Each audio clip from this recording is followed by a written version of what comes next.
বাংলাদেশে যে কটি ক্ষুদ্র নৃগোষ্ঠী রয়েছে তার মধ্যে ভাওয়াল জয়দেবপুর, শ্রীপুর, কালিয়াকৈর, ঘাটাইল, মির্জাপুর, মধুপুর ও ভালুকায় মান্দাই নৃগোষ্ঠীর বসবাস।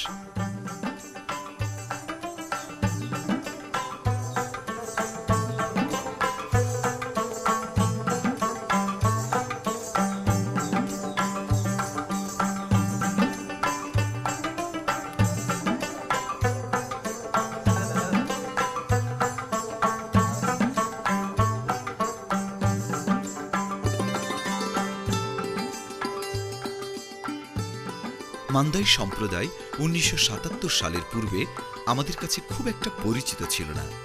এদের সাথে বৃহত্তর ময়মনসিংহের উত্তরাঞ্চলের কোনো প্রকার যোগাযোগ না থাকায় একসময় এরা নিজেদের ক্ষুদ্র নৃগোষ্ঠী বা উপজাতি পরিচয় দিতে লজ্জাবোধ করত।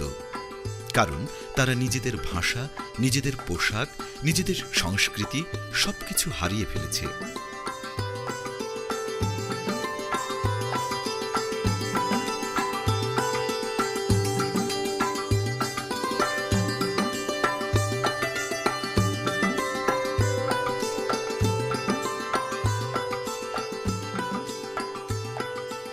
মান্দাই সম্প্রদায় কিভাবে কোথাও হতে এসেছে তার সঠিক ইতিহাস খুঁজে পাওয়া যায় না।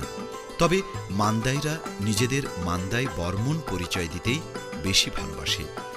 তার পাশাপাশি নিজেদেরকে শিব ক্ষত্রিয় বংশধর বলে পরিচয় দেয়।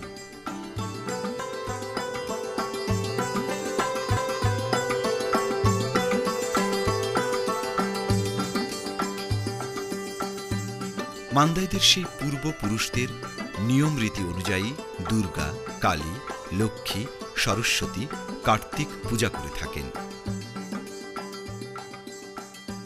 আগের তো অবস্থা ভালোই ছিল, না তো মনে কোন খারাপ মানে খারাপ না হয়। আগের জুত জমি নাই, বেচা কিনি করে আঙ্গর হিন্দুরা তো সবটি খাই হারছে, ওনার আছে।